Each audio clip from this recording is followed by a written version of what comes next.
Olá, turmitas! Então chegamos à última aula da sequência do corpo humano, que é o sistema reprodutor, que é então responsável da reprodução. E a gente, quando dá aula, né, eu costumo brincar que, olha, sistema reprodutor, vocês já são meio especialistas, né, para os alunos, o pessoal costuma rir. Mas é porque ele tem um interesse particular, né, obviamente, né, por causa da sexualidade também. De qualquer forma, o sistema reprodutor é o único sistema no corpo humano que realmente é bastante diferente entre o homem e mulher. E vocês já sabem disso, provavelmente. Então, se a gente olha o sistema reprodutor aqui de homem e de mulher, a gente tem os símbolos aqui embaixo, né? Símbolo masculino, símbolo feminino. Bom, a gente pode até olhar aqui, né? Vocês sabem que o do homem tem o pênis, tem as vesículas seminais, tem os testículos, né? E o testículo é os gônadas, né, do homem, então é onde produz, então, os espermatozoides, né? Que é a célula reprodutiva masculina. E na mulher tem a vagina, tem o útero e tem os ovários. É nos ovários da mulher que produz os óvulos, né? Eu imagino que vocês já sabem disso, tá? Então, ele é responsável pela reprodução sexuada, que envolve a fusão de gametas. Então, os gametas aqui é o espermatozoide e o óvulo, né? E eles são feitos nas gônadas. E os gônadas femininas, então, são os ovários, e do homem então, os testículos. No aparelho reprodutor do homem inclui o pênis, testículos, epidídimos, ductos deferentes, próstata e vesículas seminais. Você tem eles aqui também, vocês podem se localizar aqui. E seguinte, então, como a gente não está no ambiente líquido de certa forma, né? A gente é bicho terrestre. Os espermatozoides e os óvulos têm que se encontrar de alguma forma, né? Então, o que acontece? Durante a ejaculação, então, milhões de espermatozoides são liberados e dentro da vagina, né? E eles vão entrando procurando aqui o óvulo, sabe? E ele é um pouco seletivo, de certa forma, assim, que é muito espermatozoide e um óvulo só, provavelmente. Pode até ser nenhum óvulo, né? Mas é um grande desperdício aí de espermatozoide, de certa forma. Mas entenda-se talvez que só os melhores aí, sem pouco defeitos aí vai ter uma chance de chegar perto do óvulo, de alguma forma. E da mulher, então, o aparelho reprodutor inclui clítoris, vagina, útero, trompas de falópia e ovários. Ovários estão aqui, trompa de falópia são essas trompas, né, onde o óvulo vai andar aqui. E aqui, algum lugar aqui, na própria trompa de falópia, imagina-se então que o espermatozoide aqui vai encontrar o óvulo, o ovócito. E aí acontece a fecundação. O que tem que acontecer aqui, porque não adianta, talvez, o óvulo já está chegando aqui, não dá tempo para o útero receber vamos dizer, o óvulo pronto, né, fertilizado. Então tem que acontecer aqui na trompa de falópia. Então tem um período de tempo lá, depois da ovulação, que a mulher realmente é fértil. E varia entre as mulheres, obviamente, bastante e tal, né? E quem sabe, quem já tentou engravidar sabe que às vezes não é tão fácil também, né? Mas tem um período lá que é fértil, né? Aí eu queria falar rapidinho do intersexo também, porque tá muito na mídia ultimamente, né? Tava as Olimpíadas e tinha então os atletas que houve um debate aí, é mulher, não é mulher e etc. E intersexo, só pra gente explicar isso aqui um pouco mais em termos de medicina, talvez, é que você tem, vamos dizer, os binários, é o homem e a mulher. São bastante fáceis de identificar em geral, olhando biologicamente, eu tô falando, né? Você olha, você, os órgãos sexuais, por exemplo, os hormônios, características secundárias, né, de homem e de mulher. É bastante fácil de identificar, inclusive você olha para uma pessoa, você basicamente sabe, é uma mulher ou é um homem, tá? Só que depois tem toda essa coisa assim do gênero, né? Que eu não vou falar de gênero porque eu tô dando uma aula de fisiologia, né? Mas o gênero seria identificar, né? Você se identifica talvez como um outro, ser nascido um corpo de homem, mas você se considera mulher. Isso é uma coisa que tem talvez mais a ver com a mente, alguma coisa assim que eu não domino muito bem, tá? Mas o intersexo é outra coisa, é uma coisa assim que você tem características, talvez, dos dois sexos um pouco. Antigamente chamava de hermafrodita, lembra? Tem uns nomes bem assim, um pouco agressivo, né? Hoje em dia chama intersexo. E aí depende de quem está falando sobre intersexo, ele pode incluir quase 2% da população, ou ele talvez inclui só 1/10 de 1% da população, ou menos do que isso. Então, depende muito de ponto de vista o que você classifica como muito masculino e feminino, talvez, tá? Então, é um assunto um pouco complicado, mas eu peguei dois exemplos aqui que costuma ser um bom exemplo de intersexo, para você entender que medicinalmente também dá para ver alguma coisa assim um pouco diferente. E o síndrome de Turner, por exemplo, os cromossomos sexuais, né, que é o par 23, ele normalmente a mulher tem XX, tem 2X, né? Só que assim, os 2X que a mulher tem em toda a célula, um é meio desligado e o outro funciona. É para não ter uma carga genética muito alta de X, né?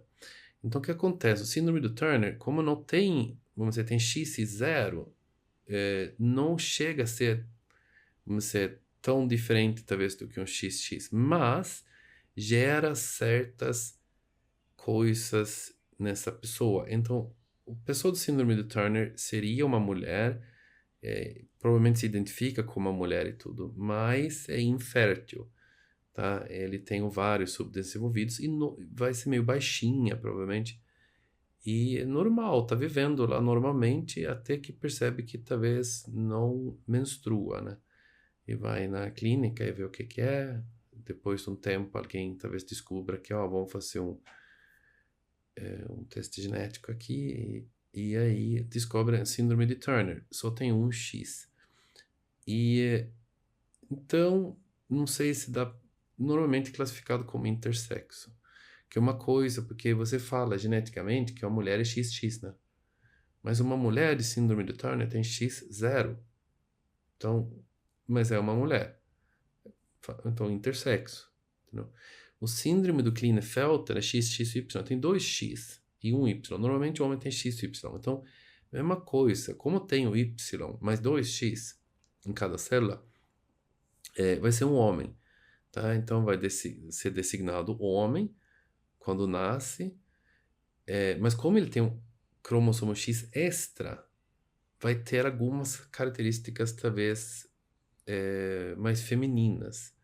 Tá? Ele tem poucos pelos faciais, por exemplo, né? Ele também vai ser infértil. Eu não lembro exatamente todos os sintomas aí do Klinefelter, mas seria um homem, não gosto muito de falar, mas tem umas características um pouco femininas. E isso, o médico que estuda isso aqui, ou alguém que entende isso aqui, ele bate o olho e fala, isso aqui eu acho que é um Klinefelter. Entendeu? Faz o teste XXY.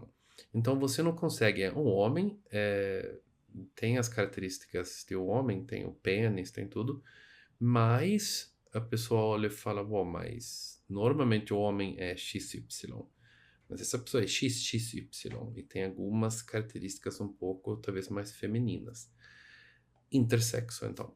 Então existe o intersexo, tá? Não é, na medicina acho que se considera menos do que 1/10 de 1% das pessoas, tá? Mas aquilo lá, no Brasil, tem provavelmente 1 milhão de pessoas com intersexo, alguma coisa. Então, é bastante gente e eu tenho dois exemplos aqui, tem muitos mais, tem 50, 60 exemplos de intersexo e uns talvez um pouco mais, assim, menos preocupante pela saúde, outros talvez mais preocupante pela saúde, etc. Mas são pessoas, obviamente, completamente normais, né? Só que tem alguma coisa que não, talvez, bate exatamente com o que é masculino e feminino.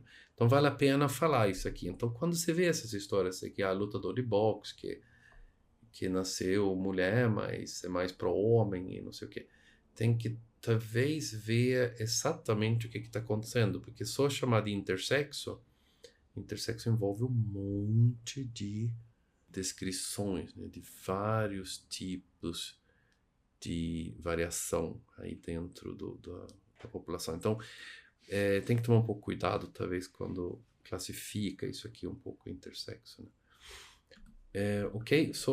Acho importante falar que realmente existe o intersexo. Então, se a gente volta aqui no masculino, então a gente tem um espermatozoide, e o espermatozoide, então, ele é feito nos testículos. Ele tem uma coisa chamada acrosoma aqui na frente, que é um monte de enzimas que vai ajudar ele a penetrar o óvulo quando ele acha o óvulo. No núcleo aqui, obviamente, tem então o DNA, né? E esse aqui é haploide, né? Vocês vão entender que aqui vai ter 23 cromossomos. Significa que quando ele se une aqui o óvulo, tem 23 aqui, o óvulo também vai ter 23, vai dar 46 cromossomos, né? Que o ser humano tem 46, né? Então aqui não pode ter 46 cromossomos, né?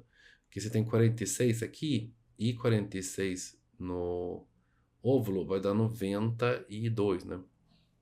Que é incompatível, não vai funcionar, né? Então é haploide esse aqui, 23 cromossomos aqui dentro. Tem mitocôndrias aqui para gerar energia, tem um estoque de glicogênio e ele vai batendo essa flagela para nadar. Tá? A acrosoma a gente já falou, tem a peça intermediária aqui, né? Que fornece energia e movimenta a flagela aqui, né? Tem o centríolo também, o centríolo, que eu imagino que é esse aqui, então, que ele mostra aqui, centríolo. O centríolo que vai depois ajudar a dividir, vamos dizer, na hora de divisão celular, e ele que separa os cromossomos. E no óvulo só vai ter um centríolo, precisa dois. Então esse centríolo que está no espermatozoide vai ser utilizado na primeira divisão celular, tá? Do zigoto.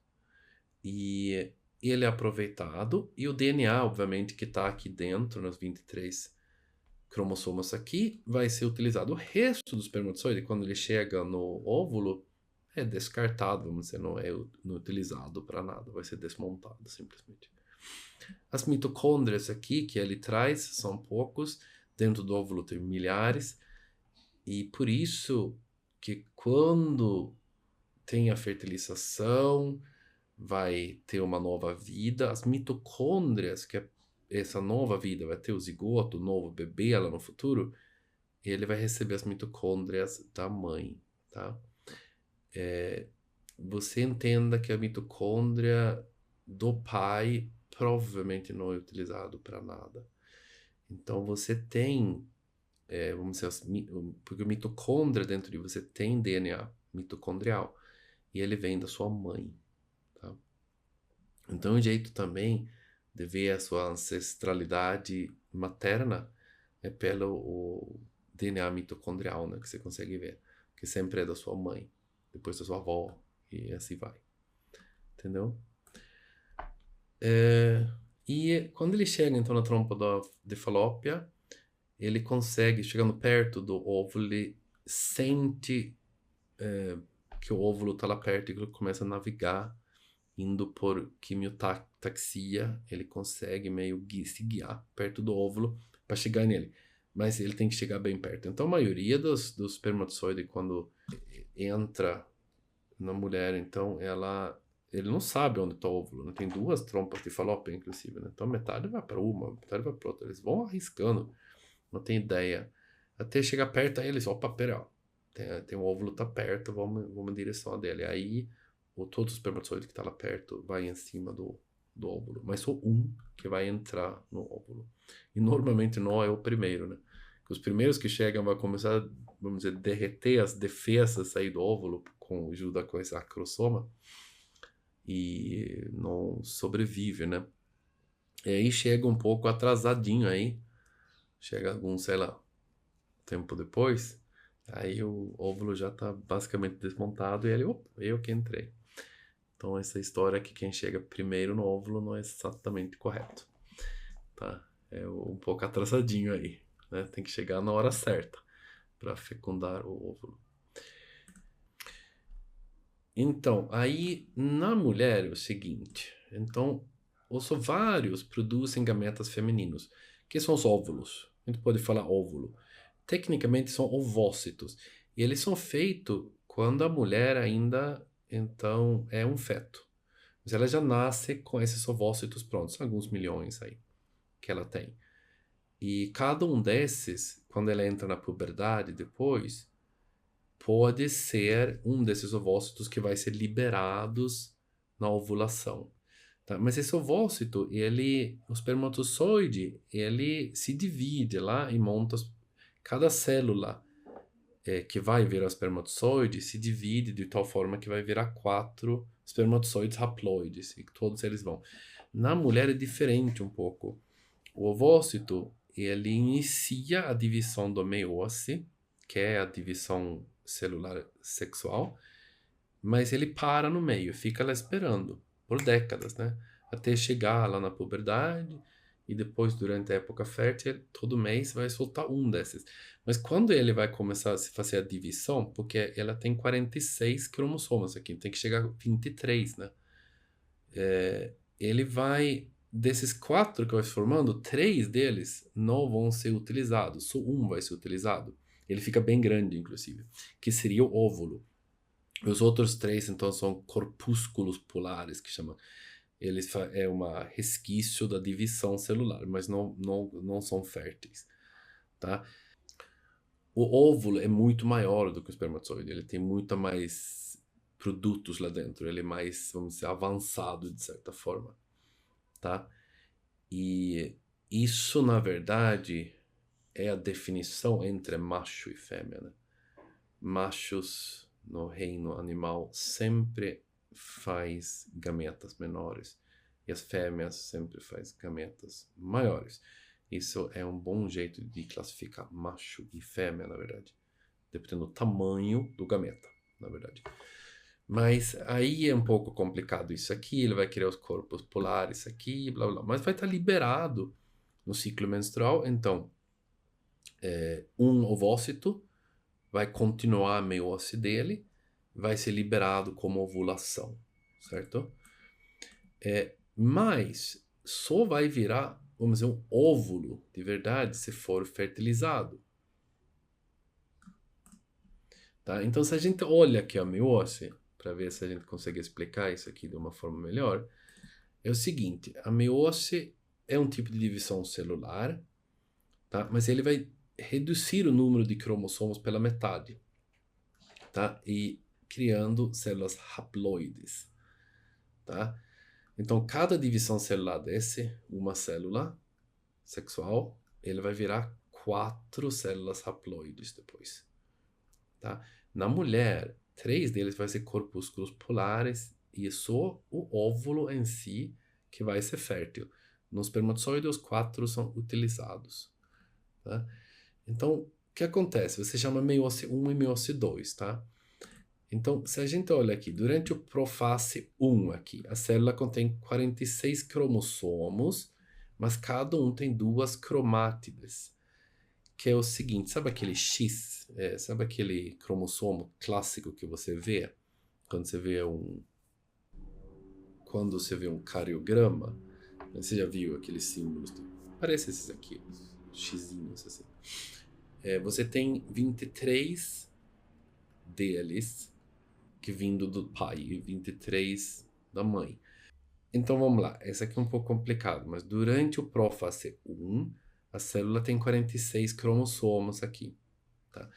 E ele foi duplicado, então ele tem 46 cromossomos, em cada um desses tem 2 cromátides, tá? Porque ele foi replicado. Então você tem o dobro de material genético, vamos dizer.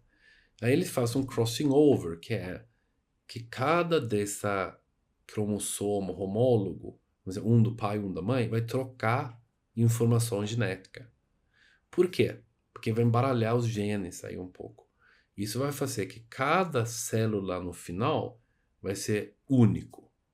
Isso aumenta muito a diversidade genética nos proles, né? Na próxima geração. E é por isso que a gente é tão diferente um do outro. Senão a gente ia ser meio gêmeo, todo mundo, né? Tá? Então, isso é muito importante no meiose. Isso não acontece na mitose. Naquela divisão celular normal, não tem crossing over. Essa recombinação genética. Isso é só na meiose. Tá? Depois, no metáfase 1 aqui, eles se alinham aqui na placa metafásica, aqui no meio. E aí tem os centríolos que a gente falou, né? Que vai catar esses cromossomos agora e puxar para os lados. Então, ele puxa eles para os polos opostos e agora vai reduzindo o número de cromossomos em cada célula filha para 23 cromossomos, mas como ele ainda é duplicado, vai ter 46 cromátides ainda. Tá? E aí ele divide aqui no telófase, tá? E a gente então tem essas células haploides agora, tá? Cada um com 23 cromossomos. Só que cada cromossomo ainda é duplicado, né? Porque houve uma duplicação aqui. Tá? Então aí começa a meiose 2, e ele é parecido com mitose um pouquinho. No prófase 2, aqui, cada uma das células contém 23 cromossomos, mais 2 cromátides. Então você tem uma duplicação da informação genética. Tá? E metáfase 2 aqui, ele se alinha no centro e ainda tem 23 cromossomos e 46 cromátides. No anáfase 2, as cromátides irmãs são separadas. Ele se separa aqui, resultando em 23 cromossomos com uma cromátide movendo-se para cada polo. E aí, finalmente, quando você chega nessa parte aqui, você vai, então, ter criado no total 1, 2, 3, 4 células haploides, cada um com 23 cromossomos e 23 cromátides. Então, essa redução no número de cromossomos, de 46 cromossomos e 92 cromátides aqui, vai para 23 cromossomos e 23 cromátides aqui. Tá? Isso na fertilização, então, a quantidade de cromossomos seja restaurado nos organismos que se reproduzem sexualmente. Porque senão você chegaria aí com 46 cromossomos e 46 cromossomos. E se mistura dá 92. E aí não é compatível. E pouca coisa fora disso aqui é compatível com vida. Erros genéticos no nível cromossomal. Você tem um cromossomo extra ou faltando, normalmente é letal. Tem casos, mais famosos, síndrome de Down, que é trissomia 21, que é o cromossomo 21, que é um cromossomo razoavelmente pequeno, tem uma duplicação e acaba ficando, em vez de com então 46 cromossomos, você vai ter 47 cromossomos total. E vive, nasce e vive. Mas tem certos problemas com saúde, de coração, de outras coisas. Hoje em dia, com medicina mais avançada, essas pessoas conseguem sobreviver mais do que antigamente. E você com certeza conhece alguém com trissomia 21 ou síndrome de Down. Tem outros, tem o Patal e tem o Edwards, são mais, assim, mais difíceis de sobreviver. E tem também esse Klinefelter, né, que a gente falou que tem o Extra e Extra X, por exemplo, que também sobrevive e nasce e vive. Mas você não tem muito, você não pode mexer muito com esse sistema de cromossomo, porque pode ser que o feto não sobrevive, tá? Se há duplicações assim aleatórias, e etc. E o único cromossomo que realmente pode faltar é o Y, que dá aquele do Turner, né, que a gente falou. Então, essa pessoa tem 45 cromossomos, né, total, porque falta o Y, né, não falta um X. Todos os outros cromossomos é necessário ter duplos, tá? Para dar a carga genética suficiente para ter vida. Você não pode, por exemplo, cromossomo 1, a pessoa, se você tira um dos cromossomos 1, a pessoa nem nasce, ela morre, vai dar um aborto espontâneo, tá? E você vê que algumas duplicações é compatível com a vida, por exemplo, então, trissomia 21, que é o síndrome de Down. E o Klinefelter, por exemplo, tem um X extra, e pode até ter mais um X, acho que XXXY, e funcionar. Mas ele é bastante restrito, não pode fugir muito disso aqui, tá? Para funcionar. A fecundação é o seguinte, tem a zona pelúcida, né, que é a linha da chegada, vamos dizer, é onde então o espermatozoide quer chegar. Ele vai dissolvendo essa volta dele aqui, corona radiata, que fica aqui meio protegendo ele tem um monte vamos dizer, de proteção aqui, óvulo, assim, muito porque para dois espermatozoides não chegar ao mesmo tempo e fecundar, porque dá problema, e também para restringir o que pode acontecer com esse óvulo, entendeu? Inclusive, ele não é compatível entre espécies diferentes, né? Por isso que dois bichos diferentes não conseguem ter filhotes. Em alguns casos conseguem, por exemplo, cavalo e burro pode ter, né? Aí dá, chama mula aqui talvez, né? Só que ele é infértil, tá? Mas independente disso, você entrou aqui o espermatozoide e ele vai, vamos dizer, fecundar, então o óvulo, na verdade é o ovócito ainda, e quando ele entra aqui, ele vai terminar a meiose, vai criar mais um corpúsculo aqui, e a genética aqui do espermatozoide vai encontrar a genética do óvulo e forma então a primeira célula de uma vida nova, única, com genética única. E essa primeira célula chama zigoto. E aí, se a gente olha aqui, você vê que o óvulo, o espermatozoide chega, vira óvulo, núcleo do óvulo, vamos dizer, se une aqui em uma célula que é o zigoto, aí ele vai se dividindo aqui, né? Até virar um blastócito, que chama. No dia 6, mais ou menos, aí ele vai se implantar aí no endométrio do útero. O que acontece aqui é que essas células aqui, no início, são idênticas um do outro. É o mitose, células tronco, praticamente pode virar qualquer coisa, ou pode virar qualquer coisa. A partir do blastócito, ele divide em duas partes. O trofoblasto, em volta aqui, cria uma tipo de um esfera em volta do embrioblasto. E o embrioblasto, ele vai ser o embrião, que vai ser o feto, é a nova vida que vai nascer. Esse vem dos embrioblastos. O trofoblasto é a placenta, vai virar placenta. Então aqui já tem uma diferenciação. Virou trofoblasto, não pode voltar a ser embrioblasto, ou vice-versa. Então ele divide, a primeira divisão que ele faz, uma parte do nova vida vai ser a placenta e outra vai ser o embrião, tá? E basicamente isso que fala aqui, a primeira divisão celular acontece 24 horas após a fecundação. A primeira célula era o zigoto, lembra? E ele tem uma genética única. Depois, dia 6 lá mais ou menos, tem o blastócito. Ele é dividido em trofoblastos e embrioblastos, tá? E o trofoblasto, esse aqui que vai virar placenta, ele começa a emitir vários hormônios.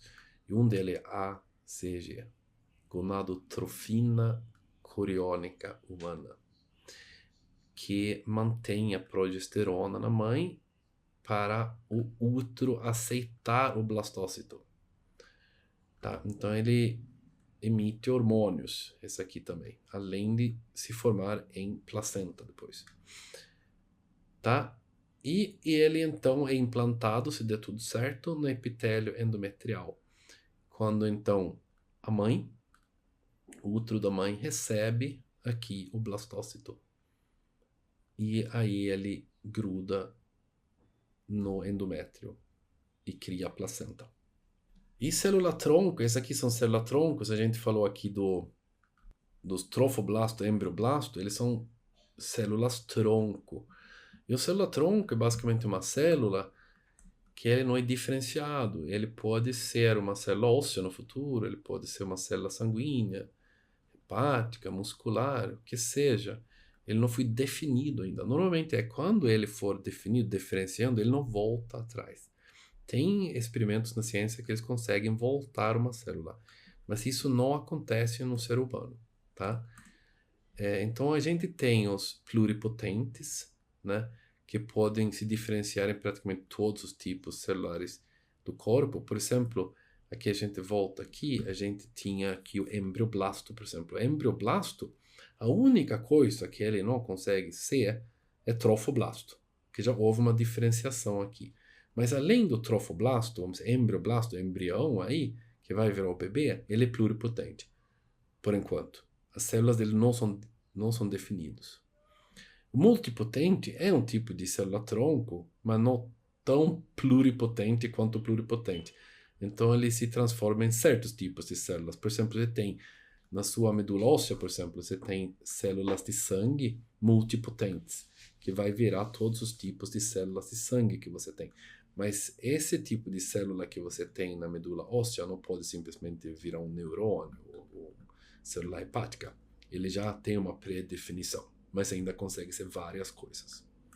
E aí, na medicina, essas células tronco pluripotentes, obviamente, são muito, muito interessantes, né? Porque poderia ser muito interessante para a medicina.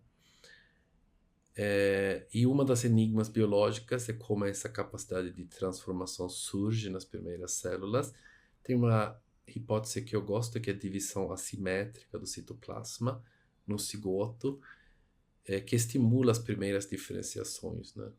Então, dentro do citoplasma, talvez, por exemplo, tem mais glicogênio num lado do que o outro, isso faz esse cigoto entender que, então, o que está mais perto disso, o que está mais longe disso, vai ser diferenciado de alguma forma e faz essa divisão. Mas ninguém sabe exatamente, mas está funcionando de qualquer forma. E aí você então tem o zigoto, vai se dividindo, aqui tem o blastócito, né? E ele vai criando estruturas aqui, né? O embrião aqui você começa a ver alguma coisa. E aqui é interessante, aqui ele cria um tubo neural, que chama, que vai ser a coluna, né? Que vai ser o medula espinhal aqui. E o cérebro. E ele é dorsal aqui, né? Que dá o nome ao nosso filo, Chordata. Ser humano faz parte do filo Chordata e depois da classe Mammalia, né? Mas o Chordata significa que são todos os bichos, então, que tem esse tubo neural no lado dorsal, nas costas, né? E é a gente e os vértebras, né? Todos os vertebrados, peixe também, répteis, anfíbio, pássaro, mamífero, né?